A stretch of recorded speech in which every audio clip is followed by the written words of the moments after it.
Hello दोस्तों, welcome to my YouTube channel Nalanda. आज मैंने बिहार के लोकसभा आयोग के जितने भी प्रीवियस क्वेश्चन आए थे अकबर के बारे में, वो सब डिस्कस करेंगे। चलो शुरू करते हैं। पहला क्वेश्चन है, who was the commander of Rana Pratap's army in the battle of Haldighati. हमने जाना था कि हल्दी घाटी का युद्ध किसके मध्य हुआ था, किस किस के मध्य हुआ था? अकबर और राणा प्रताप के बीच। तो इस युद्ध में राणा प्रताप का कमांडर अर्थात सेनापति कौन था, सेना नायक कौन था? इसका सही जवाब होगा हाकिम खान। यहाँ पे एक चीज गौर करने वाली है, राणा प्रताप जो था वो हिंदू था, लेकिन उसका सेना नायक हाकिम खान था मुसलमान। दूसरी तरफ अकबर एक मुसलमान था, लेकिन उसका सेना नायक था मान सिंह, अर्थात एक हिंदू था।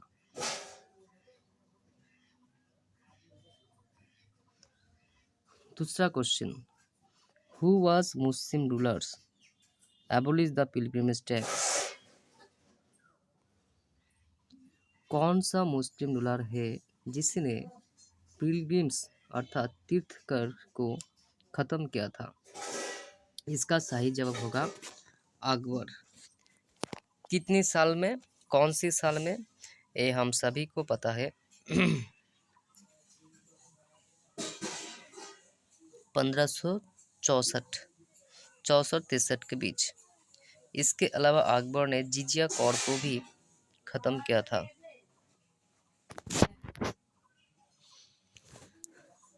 जाप्ती सिस्टम वाज इंट्रोड्यूस्ड बाय।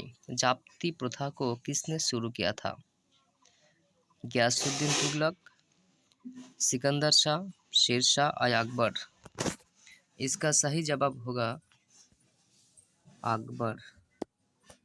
किसके सहायता से ये शुरू किया था?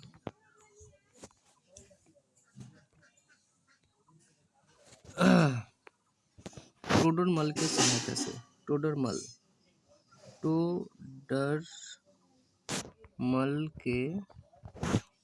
के सहायता से। अगला क्वेश्चन, हु प्रोमुलगेटेड दीन इलाही प्रथा को किसने शुरू की थी? इसका सही जवाब होगा अकबर। यह एक चीज गौर करने वाला है, दीन इलाही जो धर्म अकबर ने शुरू की थी उसको सिर्फ एक हिंदू ने स्वीकार किया था। उसका नाम था, क्या नाम था बताइए?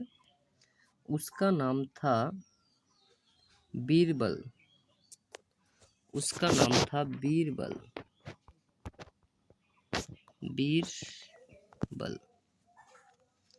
चलो अगला क्वेश्चन देखते हैं।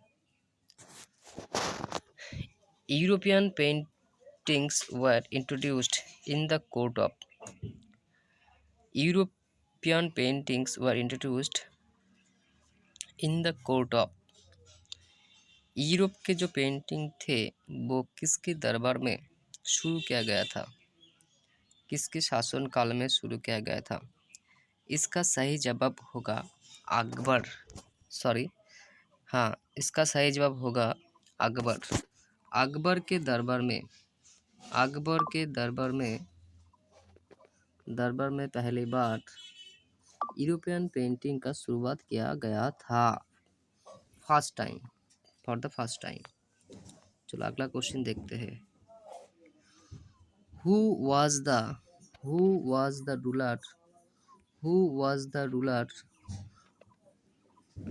The ruler of India when English east India company was formed.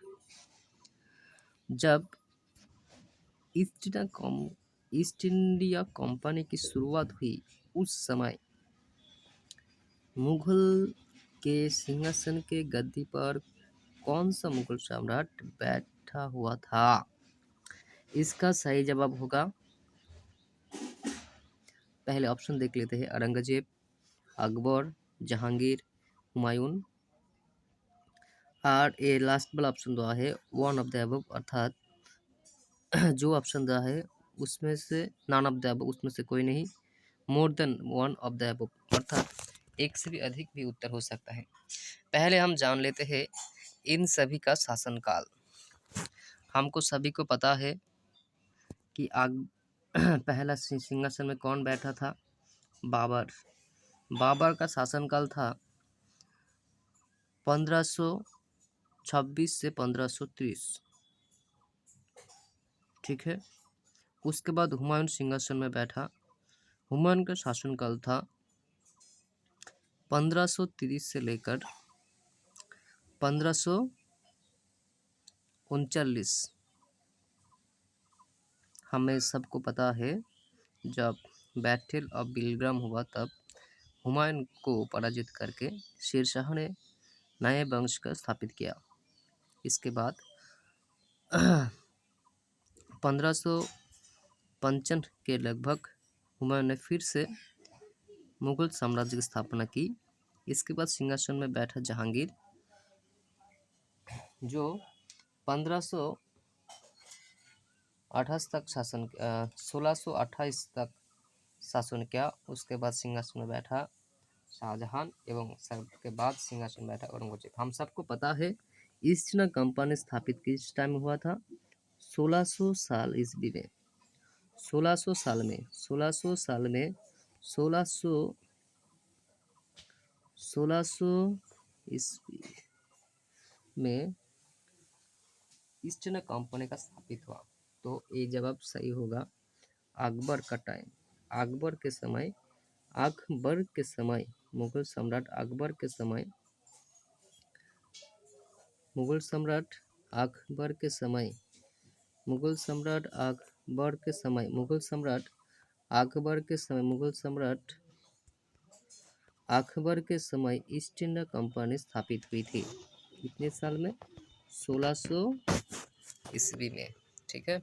Akbar का शासनकाल कौन सी टाइम था? अकबर का शासनकाल था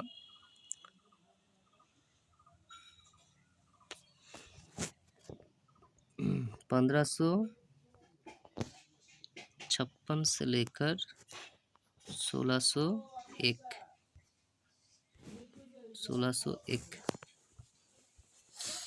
ठीक है। चलो अगला क्वेश्चन देखते हैं।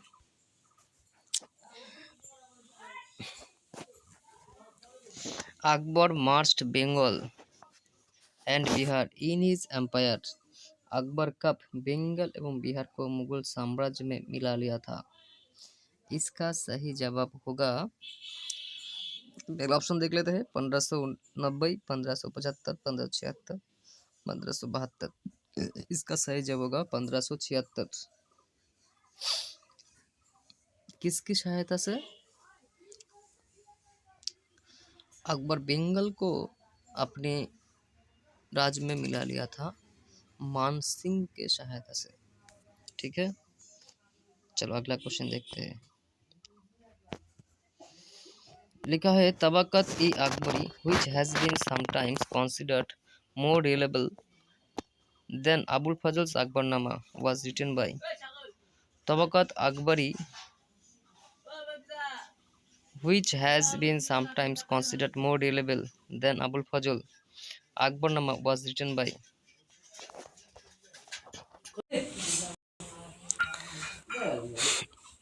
तबक़त-अकबरी which has been sometimes considered more reliable, इसमें कहा गया है अबुल फजल के अकबरनामा से अधिक गुरुत्वपूर्ण इस पुस्तक क्या है? तबक़त-ए-अकबरी। तबक़त-ए-अकबर की किसका लिखा हुआ है? ये हमको बताना पड़ेगा। तो गुलबदन बेगम, इसका लेखक कौन था? Gulbadan Begum, Nizamuddin Ahmad, Abdul Hamid Lahori, none of the above, one more one of the above. तो इसका लेखक कौन था? इसका लेखक था निजामुद्दीन अहमद। इसका लेखक था निजामुद्दीन अहमद। इसका लेखक कौन था? निजामुद्दीन अहमद। निजामुद्दीन अहमद था इसका लेखक।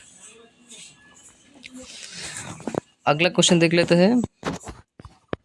अगला question, after uniting India he wanted to unite the Middle East and Western Asia with him as a very important step towards the establishment of a world empire। एक विश्व साम्राज्य स्थापित करने के लिए किसने भारत को एकत्रित करने के बाद किसने